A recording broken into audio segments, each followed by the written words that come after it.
Hi and welcome to The Inquisitive Artist, where I, Lindsey Tyson, dive deep into the lives, art and creative processes of fellow artists. I'm fascinated by how others approach their work, their unique perspectives and the ways they navigate life. Join me as I explore candid conversations with artists and creatives from all walks of life.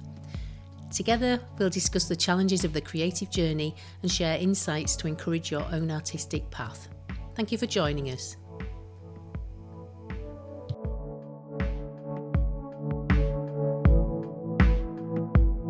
We're about to continue my interview with artist and curator Rob Moore. I hope you enjoy it. Thank you for listening. So tell me more about your painting journey and how you've got your work out there. Yeah, it's quite interesting, really. I always was an abstract artist, which is why I didn't get on very well at Sheffield, because they were all post-pre-Raphaelite painters, apart from Anne Greby, and a guy called Bill Beach, who was taught by John Walker, who also made these massive abstract paintings. But anyway, so I was always an abstract artist. I was never interested in the literal side of things, ever. And then I think when I moved to Yorkshire in 1986, I didn't realise it for a while, but all the stuff around me, from the walks I used to take and sketchbook I used to take out and still do take out, started to seep into the work, really. Yeah. And if I was away somewhere in Scotland or abroad sometimes, I always found the thing to do was to draw in small sketchbooks, and stuff. So, and often from, I think you made this observation or someone did, it's all often from high places. Not quite sure why. I read it in the watermark description, I think. Oh, did you? Oh, yeah. Right. Okay. Yeah. Yeah, so for some reason it was always high places, and often places that were very cold and had been changed by frost or snow or whatever. Right. I like that sort of change that weather and stuff brought and seasons brought to places. So that started to creep in, really. And the work was abstracted.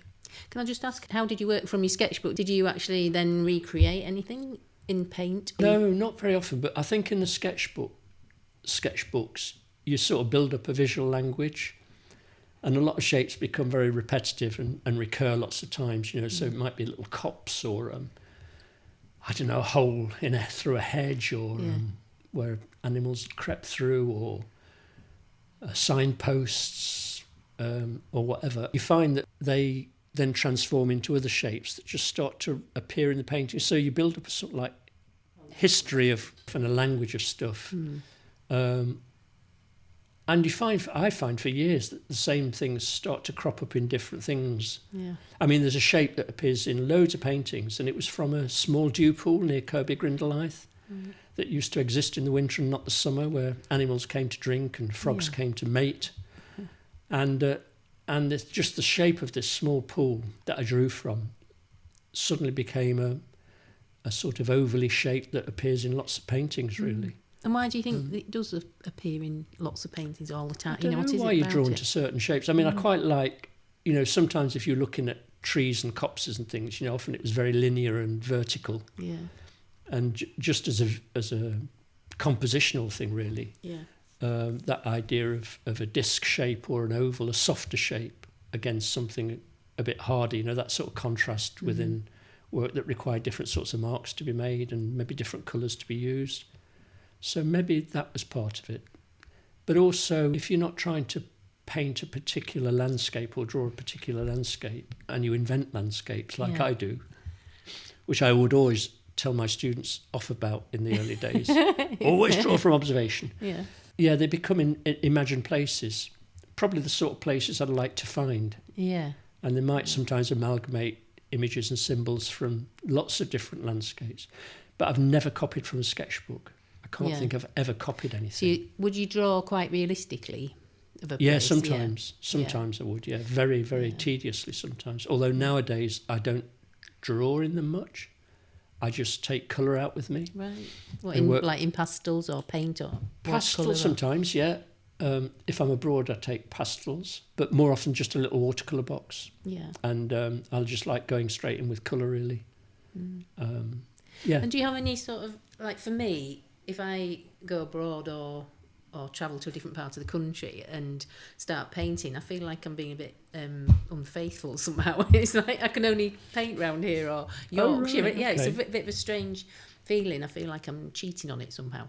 It doesn't feel right. Like I went down to Cornwall on a residency and the sea's this beautiful turquoise in it, but very different than Scarborough and grey. and it felt really strange to do it, and it was absolutely beautiful. Yeah. But I don't know if it's just the history of growing up here and it just being inside and wanting to come out. I don't know what it is, but I just wondered if you had anything like that with your. So if you like to paint different places. It's an interesting question, because I know probably yourself and a lot of artists like to really feel something from a familiar place. And it might be the place, or it might be a particular place have different colours or whatever, you know. And that's great. But I think if you go to a new place and there are things that are going to change your approach, or even simply change the colours that you use, that's a good thing, really, because I think we often get trapped by our own limitations. Yeah. I'm not saying you do, Lindsay, at all, but people do get trapped, you know, and whenever I've got trapped by limitation, like you look at your palette and see the same colours arriving, painting after painting after painting. Yeah. I sometimes take a definite decision to change colours completely, you know. Yeah. So at one time I used to always be drawn to black, white and greys and quiet colours. Yeah. And soon you realise that becomes a limitation. And although I love those colours and those marks, I deliberately then start to use really bright colours. Right, yeah. Because it challenges you, you know, to do something different. So I think it's good to be alert to the fact that you sometimes need to just introduce something new. Yeah.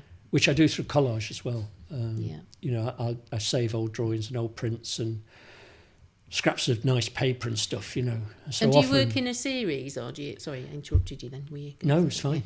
Yeah. Do you do several at once or just one at a time? I usually have 2 or 3 on the go, or one, or maybe even one I think I've finished.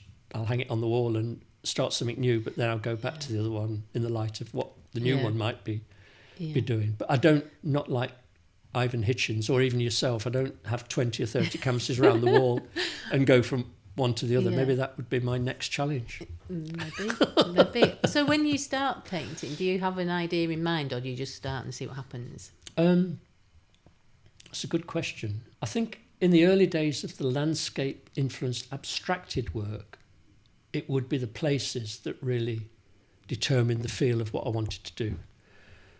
So if it was a really complex and vast landscape, you know, that would be something I wanted to convey, even if it wasn't an illustration of that place. Yeah. And again, I do something now that I told the students never to do, which is invent places. So why do you think why would you have told them not to do it, and now you think it's okay? I think because I was brought up at Loughborough that everything was about looking, and that is really valuable lesson to learn. Yeah. And it can stand you in an awful lot of good stead, you know. But I look in a different way now. I don't necessarily always draw what I see. Yeah. And I'm not talking about with the sketchbook now. I'm talking about if you're walking out in a landscape and then something you remember from it, you know, it might be...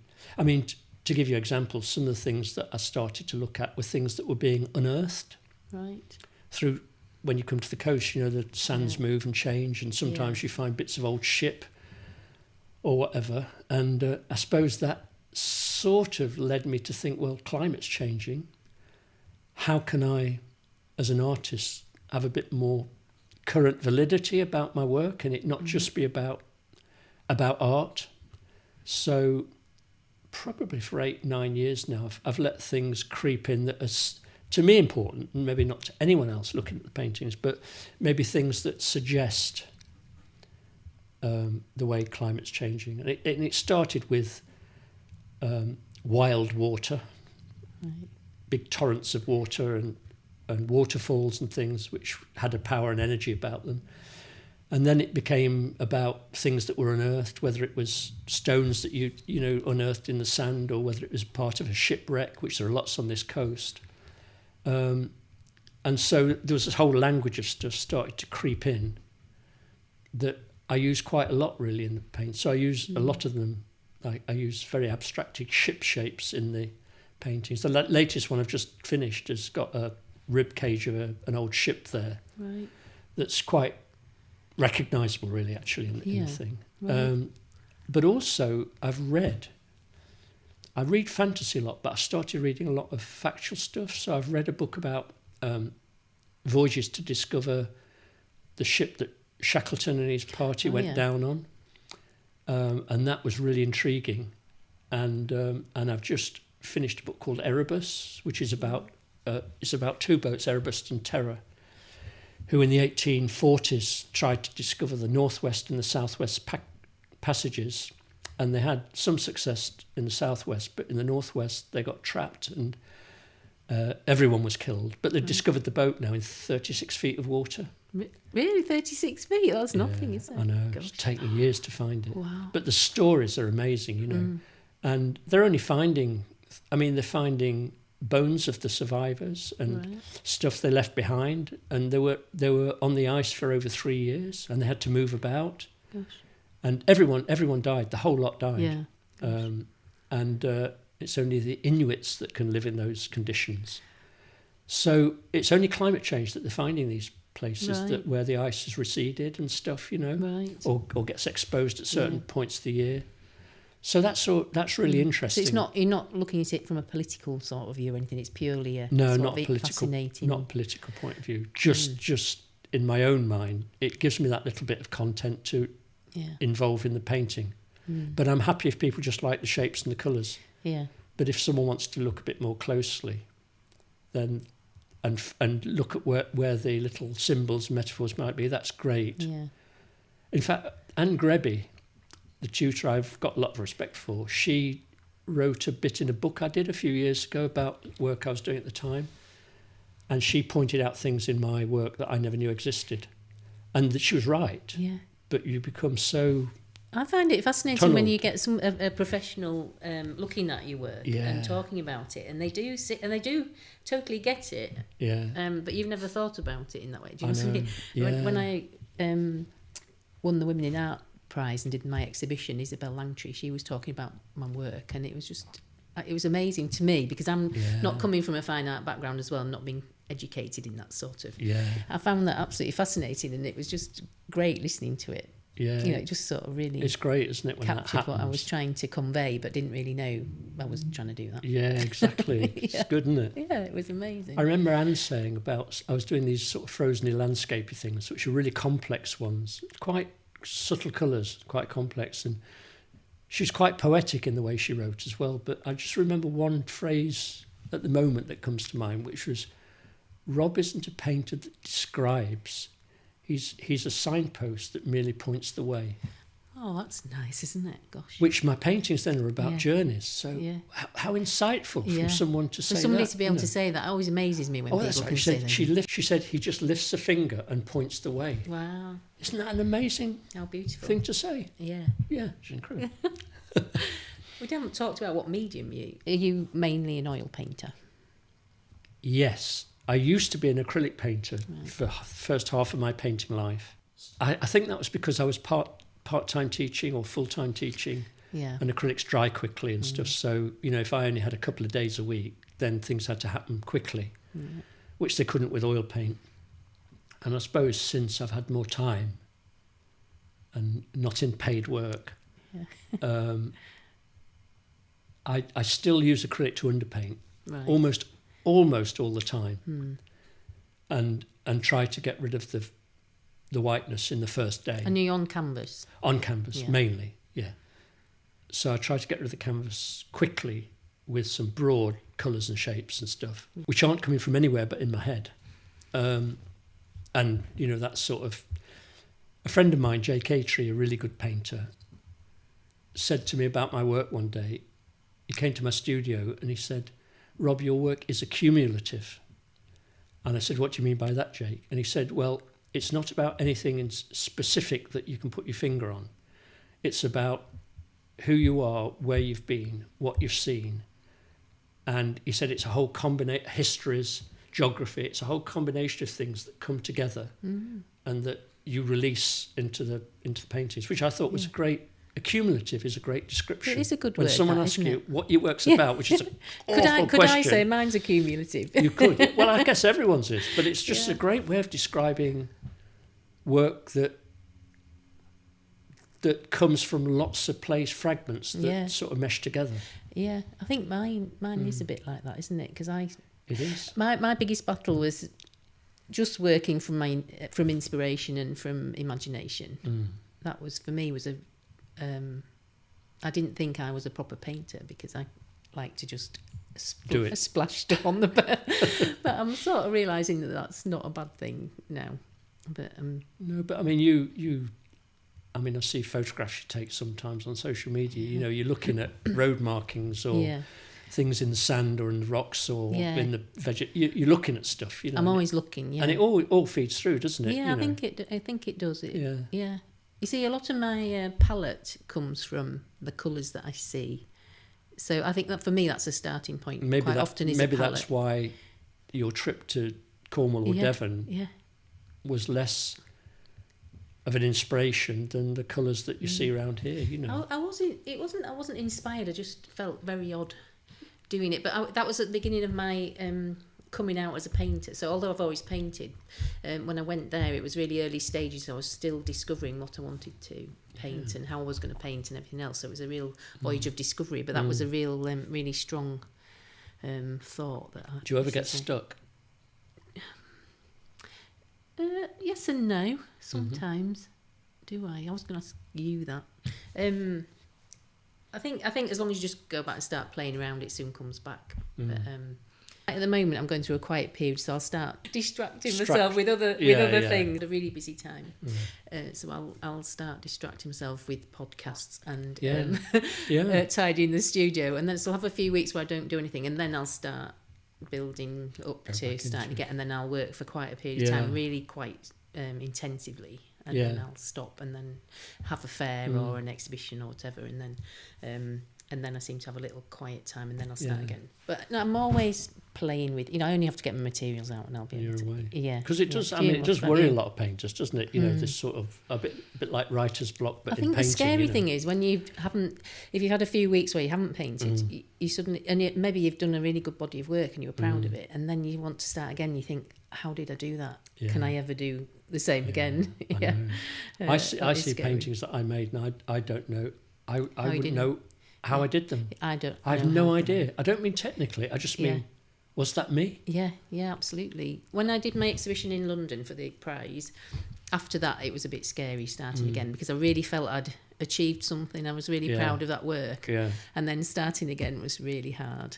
Yeah. And I didn't want to, because they were quite, not literal, but they were semi-abstract in a way. I mean, they were definitely abstract, but they were more to do with the sea, and it was obvious they were the sea. Yeah. That was the theme of the show, wasn't it? Yeah, colours of the sea. So then when I came back and wanted to start again, I didn't really want to do the sea.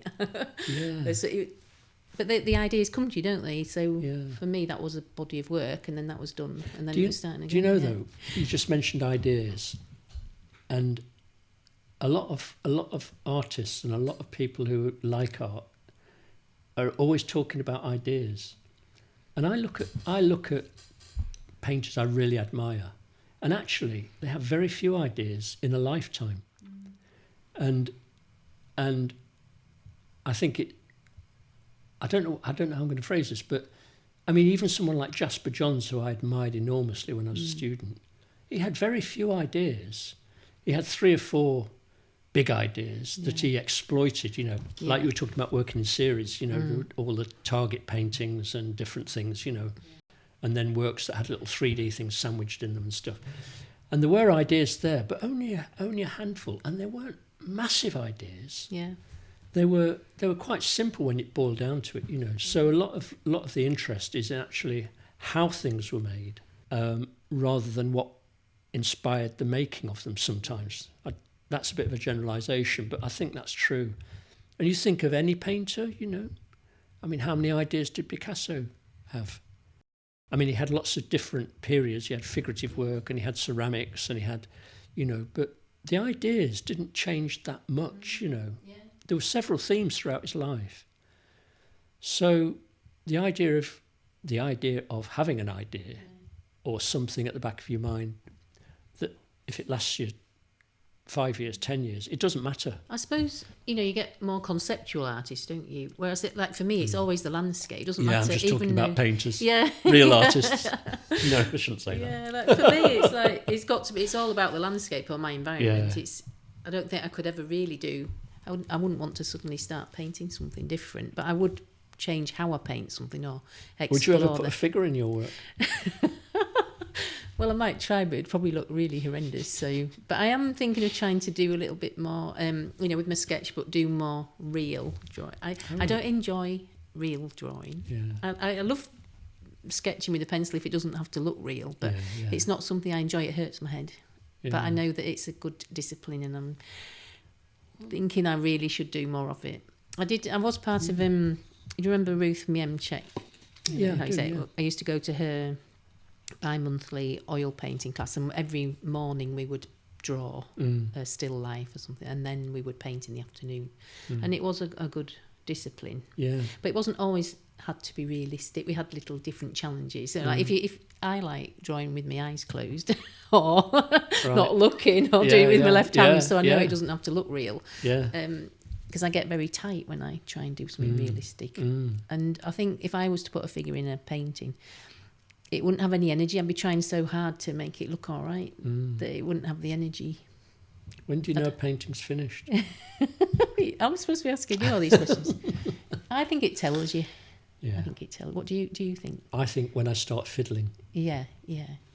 When I almost can't bring myself to make big changes. And you go in the next day and you probably get a little tiny brush out and you do a little, tiddling about really. Yeah. And I sort of think, oh well, start something new. I've got quite a lot of painting, but certainly in the earlier days where I would start doing that and then they lost all their energy. Yeah. I'm much better at leaving them now. Still sometimes in the early stages, if something looks really cool and you think, oh God, I really like that, but you can't leave it. There's not enough layers or enough body to it. But you look back at the photos of those sometimes and think, oh, why didn't I just leave it and have the courage to? It takes a lot of courage sometimes to do that. I think. But it's a learning curve, isn't it? I don't know. Do you think that's because, as a painter that was a textile artist, you have a sort of pride in the craft of things, and you feel that they have to be worked on for quite a while to, I think for me, most paintings have to have a really good craft about them. And I remember years ago, I won't name him, but a guy I knew in Liverpool was one of the first conceptualists I ever met, really. And when I say conceptualists, things were made, but what he did was, he got out one day, literally a fag packet, and he got this little drawing on it, and he said, that was my idea. And he said, I won't make it, someone else will make that. Right. I suppose a bit like Damien Hirst now with his art factory, sometimes he won't touch a piece of work, And I don't know why that really rankles with me, but that lack of involvement with the piece and your signature, personal signature, in that sense, is really off-putting. I don't know why it should be, because I suppose it happened in Renaissance times, really, where the master planned something out and often other people carried it out, and the master did a little bit. I say master because there weren't many women painters in those days. There were, but they weren't being exposed. Yeah, so I suppose I like that craft aspect. I like to see that. But the craft could be something that's very quick. Yeah. But it's something where there's that connection with the artist's brain and hand. The things that I do very spontaneously, like if I say it's a bit of ink splodge on there, but I absolutely love it. I would probably end up throwing that in the bin and somebody else would frame it and put it on a wall. And that for me is a really big challenge. Yeah. And knowing what is real art and what isn't and all that sort of thing. That's always been very hard for me to get my head round. I know, it's a tough one, isn't it? Yeah. And sometimes, I mean, we rush to judgments sometimes about other people's work. And I've often looked at someone's work and sort of in my own head dismissed it, Yeah. And even when I was running galleries, sometimes people would come in and I'd dismiss the work. But then you'd find that work was really popular with a whole lot of other people. Yeah. And so you do bring your own prejudices and sensibilities to stuff that you see. I found that if I read, sometimes at an exhibition you think, I don't know about that, and then you read about it, and that can actually quite change your perception of it quite a lot as well. Or time. Yeah, absolutely. I can think of things I dismissed that now I really rate, Yeah. So I think maybe just mention the old parcels office. That's what you're involved in now. And obviously there's the music aspect, which you probably want to talk about. And are you a trustee of the old parcels? Yeah, trustee. Yeah. One of the few. And what does that mean exactly?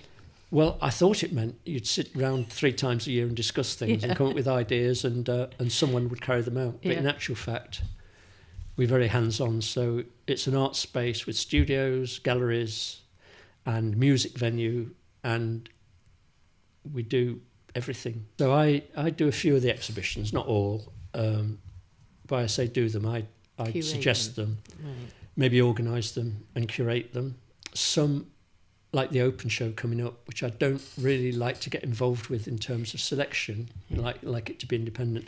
I'll curate that this year, but it'll all be chosen by someone else. So they'll choose the work and I've got to make something of it and put it up. Yeah. So that's really good. And we try to be as diverse as possible with the shows there. Yeah. So this next year's programme, I can't go into it now because I'm discussing it in 2 hours' time with the group. Right. We've got a really good diverse programme again, and we're getting quite well known. Yeah, I mean, it's a great space for Scarborough. It's a really good thing, and I think to have you here involved in it is a really, really that's very great kind thing of you to say so. No, it really is, and you've put on some brilliant shows, and you know, in terms of curating, the print show that's just been, that was just brilliant. Yeah. It's like your paintings as well, isn't it? You think, can I ever make one as good as that again? And I think that in-print show was really interesting show, It's a lot of hard work, and I won't do it again for a couple of years. But it's like having a baby, Rob. You forget how bad it was probably over time. Like having triplets. Yes. And the music nights, I work with a promoter and do all the organisation of that, and we decide jointly on who comes.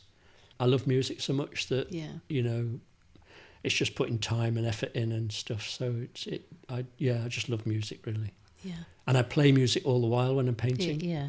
Actually, you were talking about when you get a block or stop. If I don't feel like painting, I'll put on some real sort of upbeat music. Yeah. And that'll help me get going. Yeah. Definitely. I think it can, and if you're playing something very melancholic, even if you're not listening to every word, but there's something quite melancholic, then against something that's really bright and jazzy or whatever, I mean, it's like anything else, it's going to feed in. It's energy, isn't it? It is, energy. Yeah. If I'm doing something where I'm really slapping the pit, I'll have the music. Like what would you put on? Nothing deep or meaningful. It's usually something quite sort of dancey, really, I suppose. Yola or somebody like that. So if anybody wanted to find out more about you or find your work, things like that, where would they look? I have no website. You haven't got a website, Rob. That's outrageous, isn't it? The company I did have a little website with went bust without telling me, and so that all disappeared. And I haven't got round to doing another one. I suppose the Watermark Gallery that did close that I showed with, they have probably my most recent work on there. Yeah. So that's www.watermarkgallery.co.uk. Yeah. And they'll have a few pieces because they're continuing with their online. Yeah. Until they can hopefully find and develop a new, bigger space, which is what they intend to do. So there's a few things on there. Is there anybody else you regularly show with, or are they the main? No, I do a few open shows, do the open studios. Oh yeah, of course, open studios. Actually, my old gallery have given me a show next March or April in Humber Street in Hull, 11 Gallery. Okay. It's a show there. I show with a little gallery in Bridlington. I like the owner, Liz. And, is that Gallery 49? Gallery 49. Yeah. So she often says, here, I've got a wall, put some stuff up. So we do, So is that everything? Have we covered everything? Is there anything that I haven't asked you about that you feel you want to tell me about? Oh, crikey. No, I can't think of anything really. No, it's great. It's been a great conversation. I've really enjoyed it. So have I. Yeah. I wish I could have asked you more. It's not about me. Yeah. Well,